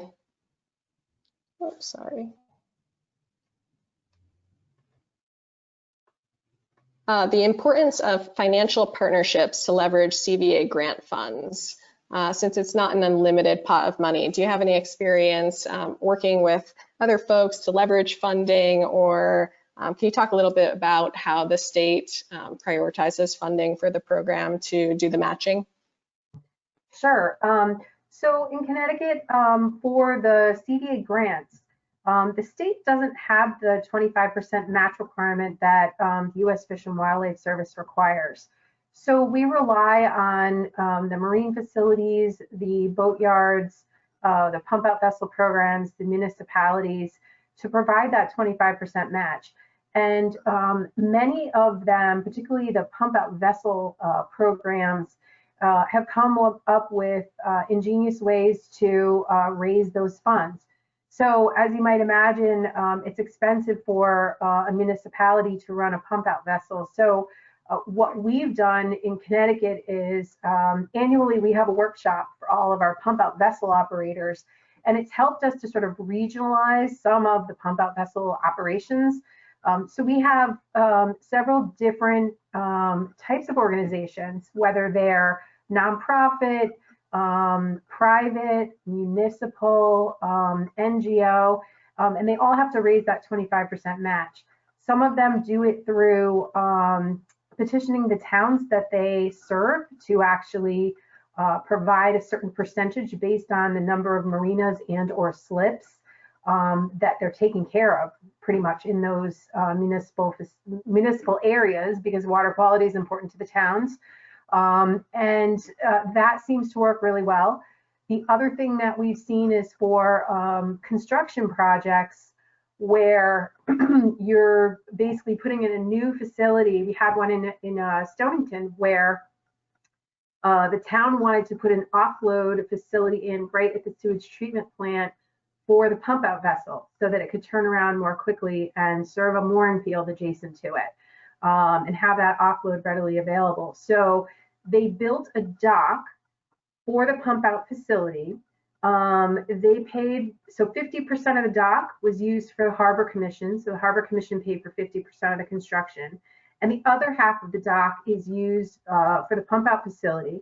So Deep, through a grant from the Fish and Wildlife Service, paid for 75% of that half of the dock. And the town got the rest of it from a nonprofit organization that works on water quality in the area. So we now have a direct discharge for the pump out vessel to go directly to the STP and to turn around and just feed that and deal with that mooring field right behind. So there are ways to cobble together funds when something needs to be done. And in the case of this one where the municipality didn't have the money for their share, they split the dock with the Harbor Commission and went to the NGO. And it worked really well. And we support people coming up with those kinds of ideas to work together. Thanks, Kate. So Jenny, we have a question here about different types of facilities, public versus private marinas. And can you talk a little bit about your experience in working with those two types and maybe talk about what it means to be a private marina, since some folks asked about that as well? Yeah, so in terms of like public, those are thinking about those that are managed by public entities, so ports, parks and recreation, like state parks, local city parks, things like that. Private marinas, meaning like a private business. And so in Oregon, there's just different eligibility with regards to difference with operation and maintenance, like the assistance and funding after the installation. So that's a little different than the public entities and what they're eligible for. We visit anyone who has received overall public funding from CVA, regardless if they're public or private, to do some of that training and those site visits and things like that. The difference just comes down to some of the ongoing maintenance funds that are available to them. Does that answer the question? Yeah, and we had a follow-up question of what types of boats can be pumped out by CVA funded boats and facilities. And I know this is a question that's been receiving some interest lately related to whether commercial entities can So commercial vessels that serve recreational purposes can be pumped out. So in Oregon and Connecticut at the moment, what types of vessels or boats can be pumped out by your CVA funded facilities? In Oregon, primarily we're having our recreational boaters using these facilities. Just the size of the pump outs and things are, they're dedicated to serving a holding tank that's primarily in a recreational boat. So. Yeah, and in Connecticut, it's the same.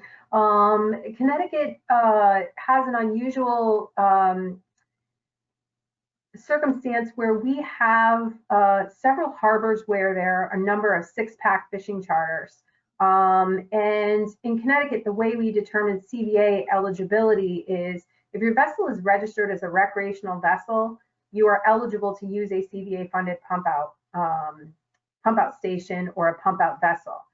But if your vessel is registered, because this is really the only definitive way we can say, yes, this is recreational, this is commercial. If you're registered as a commercial vessel because you're a six-pack charter and you're taking people fishing, you're not eligible under CVA because of the way your vessel is registered.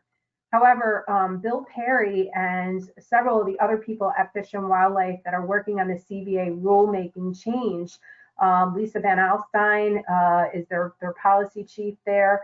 We've had this conversation more than once where these six-pack charters are actually taking people out to do exactly what the trust fund wants, which is basically recreate in Long Island Sound, specifically fishing.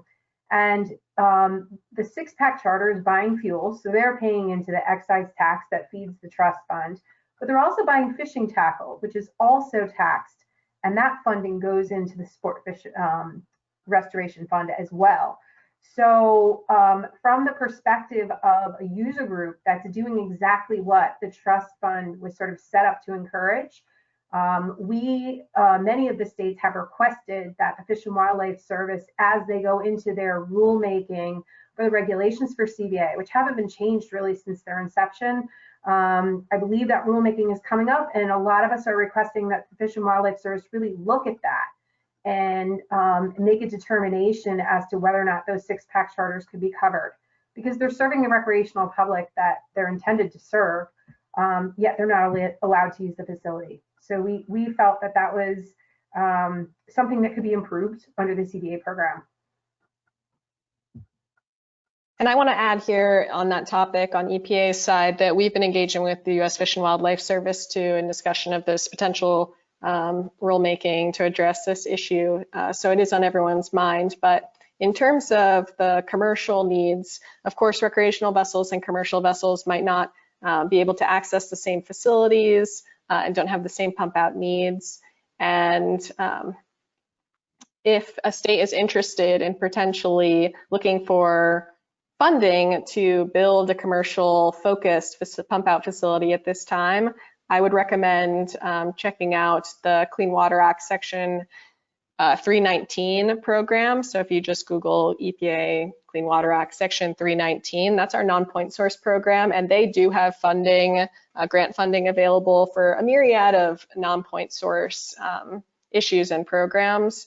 But one thing they have funded in the past is the construction of commercial vessel pump out facilities. So outside of the Clean Vessel Act program that's recreationally focused, there is that potential opportunity that a state could apply for non-point source grant funding to construct a facility that's geared more towards the commercial vessel population. And on a somewhat related note, we did have a question asking about the difference between black water or sewage and gray water and whether a distinction is made in the regulations.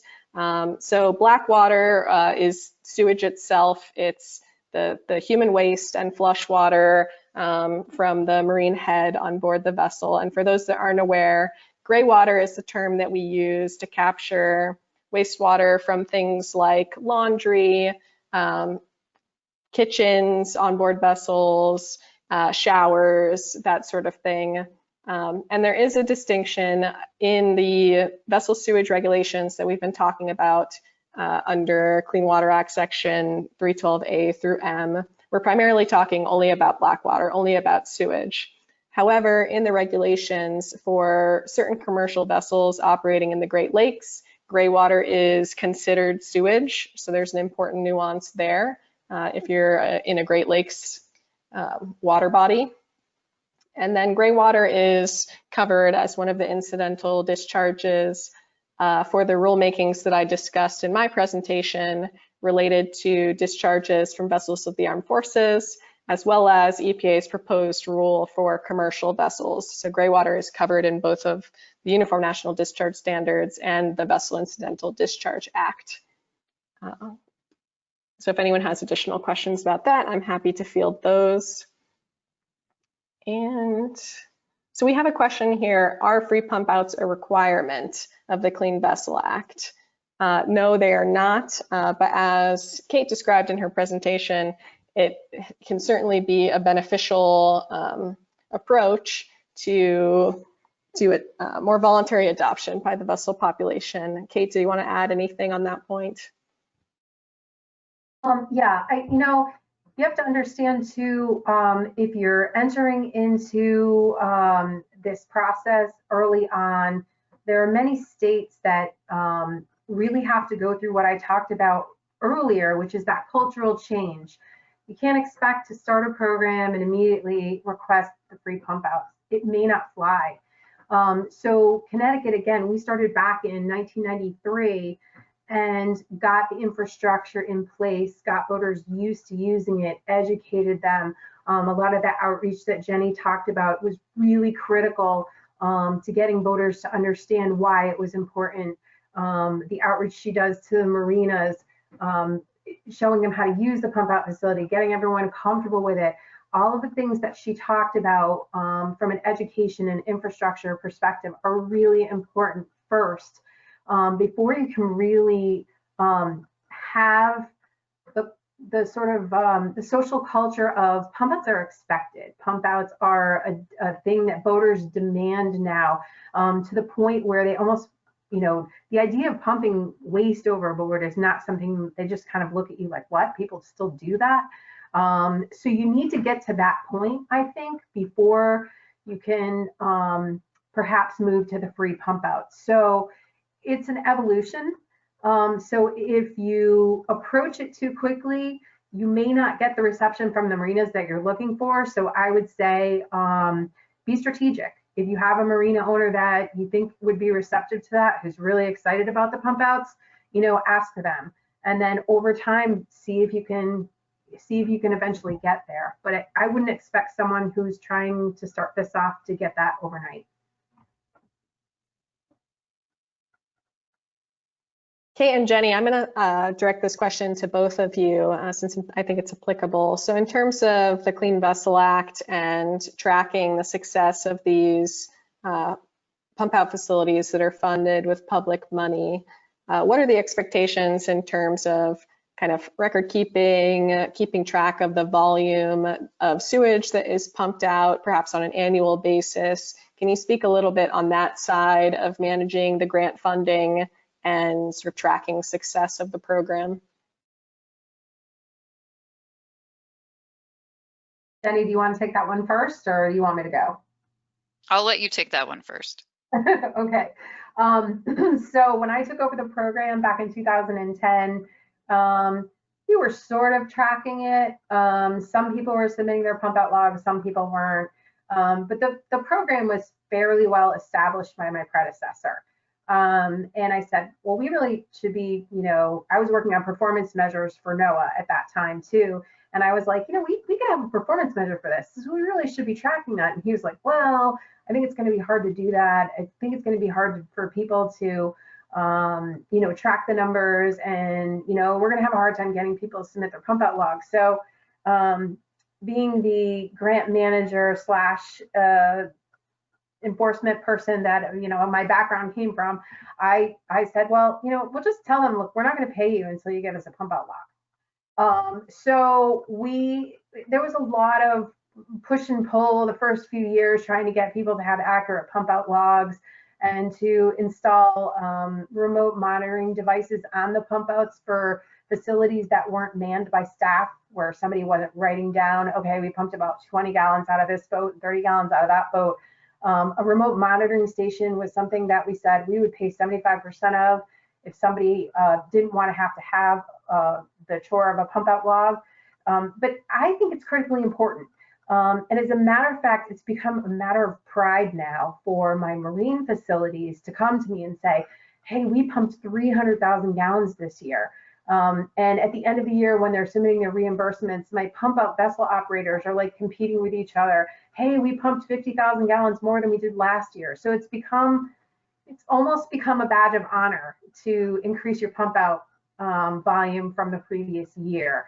And again, that's that cultural shift that you get by working with them, creating those relationships, having your annual workshops, visiting them, as Jenny mentioned, and just really building that partnership.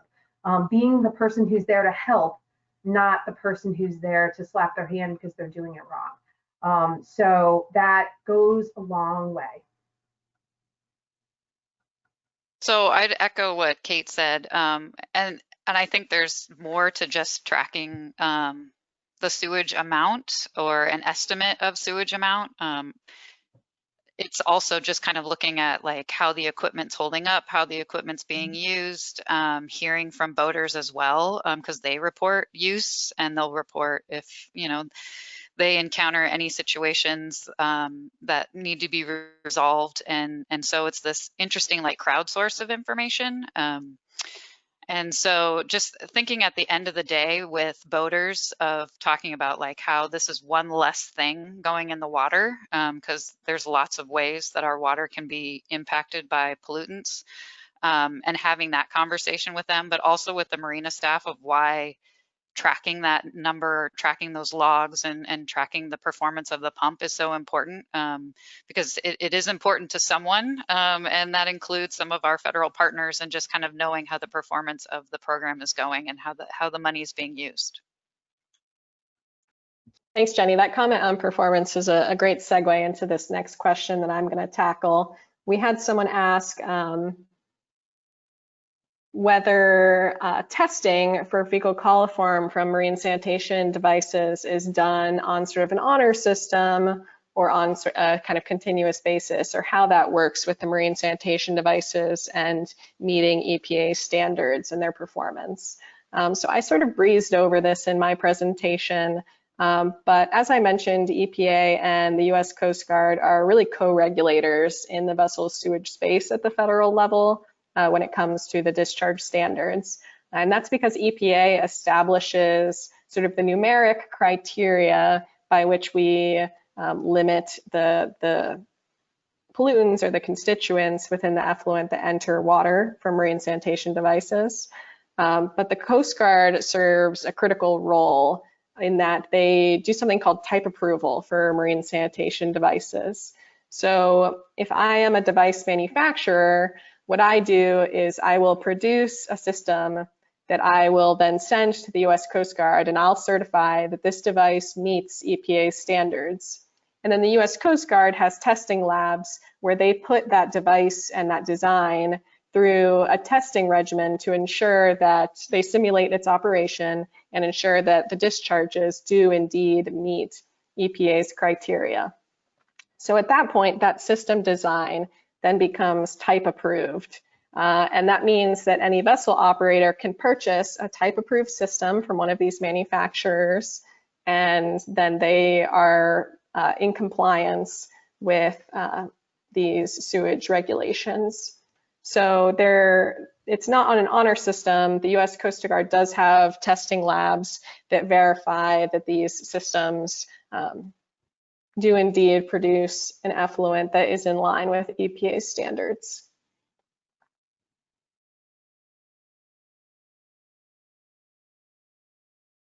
So Jenny, I'm going to ask this next question for you. How do you ensure that the pump out systems, the holding tanks, the pipes that are involved aren't leaking? And when you're at your site visits, how do you talk about this with the marina operators that you work with? Yeah, so part of my site visit, one is that conversation about the pump and the status of how that's working. But I also partner with my colleague at the Oregon State Marine Board who does Clean Marina. And so it's kind of like a dual effort opportunity to kind of cover lots of different areas. With regards to kind of like the lines and things like that, I've had some marinas tell me proactively that they've done dye testing or dye tab testing where they pump non-toxic dye through their lines just to see where there may be a problem. It's kind of on their checklist of walking the docks and looking at things. But, you know, there have been situations where we do talk about like, how often do you check this line that's connected to shore? Like, are all the things on tight?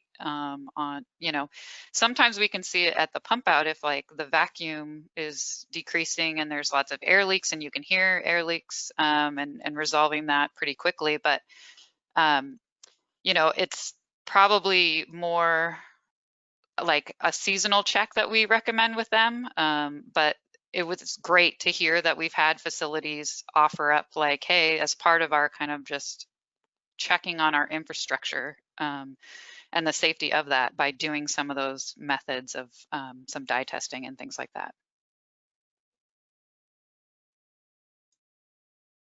Thanks, Jenny. So we did receive a few questions about COVID-19 or coronavirus and its presence in sewage systems. So unfortunately, I don't have perhaps the best answer for this. I do want to note that EPA has been looking at the issue of COVID-19 and wastewater and sewage. To date, the World Health Organization has indicated that there's no evidence to date that COVID-19 has been transmitted via sewage systems with or without wastewater treatment. But it's certainly something that we track to some extent because these fecal indicator bacteria, as I mentioned, that we're using as our thresholds for discharges from these systems are used as indicators of potential viral loading. And so I think that this is an area that's still under development that we'll have to keep an eye on. But the goal of having these thresholds for the amount of fecal indicator bacteria that can be in these discharges is to try and prevent harmful levels of viral loads being in water where humans and aquatic species will be exposed. I know the EPA does have a handful of websites on the COVID issue, including the topics of sewage and wastewater. So if this is something that you're interested in, I definitely recommend doing a quick Google to find those pages. I know the COVID-19 pages are regularly being updated. So it's definitely a developing area for this. Unfortunately, I don't have the best answer at this time, but I did want, since a few people asked about COVID, I did want to make note of that.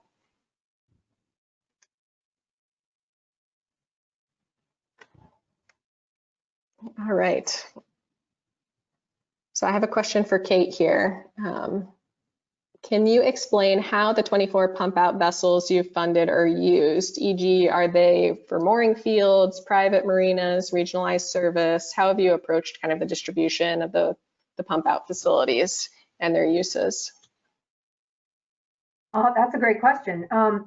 So we have 24 pump out vessels that are spaced out across the state. And as I mentioned earlier, one of them is on Candlewood Lake, and that is managed by our department. We don't have a marine facility that runs that one, but we felt it was important enough to have a facility there. So we do work with a marina that has a slip for us there, but that is a lone self-run program by the department. And then we have a number, the rest of them, the other 23, are along our coastal shoreline and up our tidal rivers. And they're run by a bunch of different organizations, some municipal, starting in Rhode Island. We have the town of Westerly that's actually in Rhode Island. They purchase the vessels and we pay for the O&M. Up until this year, Rhode Island was not offering an O&M program for boats. They are looking into it now, and I'm actually working with the state of Rhode Island's coordinator to try to make that happen. But so we partner with them, and they handle shared waters in Rhode Island and Connecticut. And then we move over to the next area, which is sort of Mystic all the way to New London. There are 4 boats there, and they actually go out to Fisher's Island in New York because it's closer to Connecticut than it is to mainland New York. And then we move down the coast, and they're managed by one program for the Lower Connecticut River is managed by 7 towns that have gotten together and decided we need 3 pump out boats in the Lower Connecticut River. So from the Haddam Swing Bridge all the way down to the mouth of the river, we have 7 towns that all work together to manage those vessels. And moving down, we have marine facilities where they run boats in their basin and then spread out to the rest of their towns. So it's sort of those kinds of organizations are how they're run. And they're all slightly different. Again, some of them are NGOs, some of them are municipal consortiums, some of them are private marine facilities that sort of branch out to the rest of the harbors in their town. Hopefully that answers the question. Does that sort of get at what you're looking for with that question, Kelsey? Yeah, that's great. Thank you so much. So we are coming up on the end of the webinar here, so we probably have time for 1 or 2 more questions. But before that, I just want to note that the certificate for participation is now available for download. You'll see that on your handouts section of your GoToWebinar panel. And if we didn't get to it, or you had very specific questions related to your particular state or anything of that nature, feel free to reach out to myself, Kate, or Jenny as appropriate, or all 3 of us if that would be beneficial. And we can hopefully make sure to answer your questions. So to finish up here, we did have quite a few questions about how the no discharge zone regulation applies or differentiates between recreational and commercial vessels, and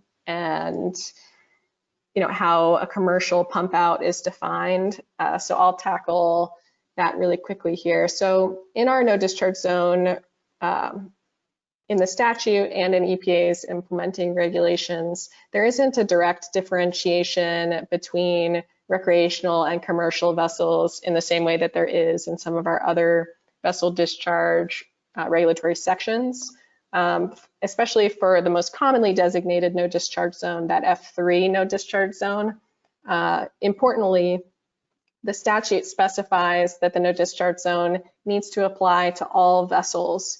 And so that really doesn't allow a differentiation in applicability for the no discharge zone. So if a state pursues an F3 no discharge zone for an area, then EPA would look at it holistically, whether pump out facilities are available for all vessels, meaning both the recreational vessel population, the commercial vessel population, and then beyond that, both the resident vessel population and those transient vessels that might regularly pass through that no discharge zone.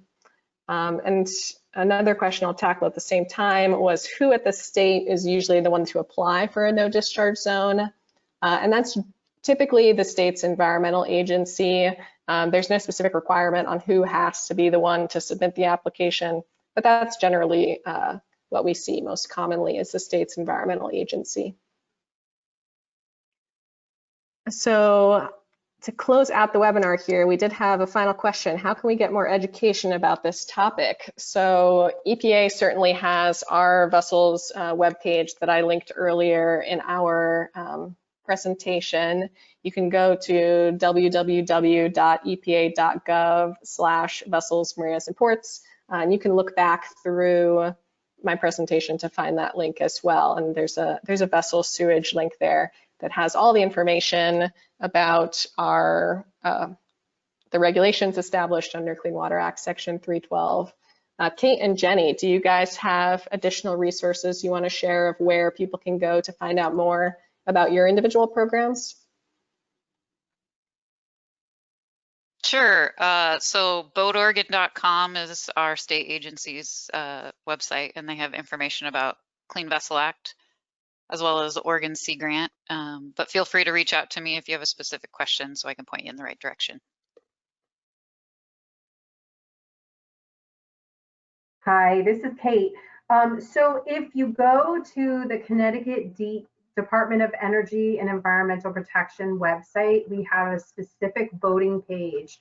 And I apologize for not having it off the tip of my tongue right now because they just updated the website. But just if you go onto the Connecticut DEEP and just click to voting. We have a great interactive website that has all of our pump up facilities on there. We have information about clean boating. We have social media pages that you can link up to.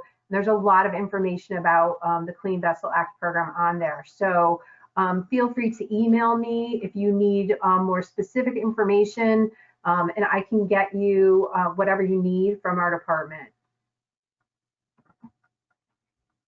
Thank you so much. So it looks like that's all the time we have for questions. Thank you again to everyone for participating in today's webcast.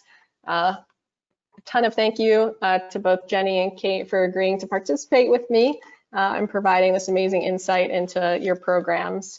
As a reminder, the certificate for the webcast is available in the handouts panel on the side of your screen. And today's presentation was recorded and should be posted within the next month. And you can find a full list of our previous webcasts on EPA's Watershed Academy website. We're currently in the planning for our next webcast and hope that you'll visit the webpage in the coming weeks as we post additional details on upcoming webcast topics, speakers, and how to register. So be sure to check back with us at www.epa.gov/Watershed Academy for more details. And one final quick reminder, if you have the time, please fill out the evaluation that will appear on your screen after the webinar. So at this time, I'd like to conclude today's webcast. Thank you again for your participation and to our speakers. And thank you again for joining us. Thank you, Kelsey.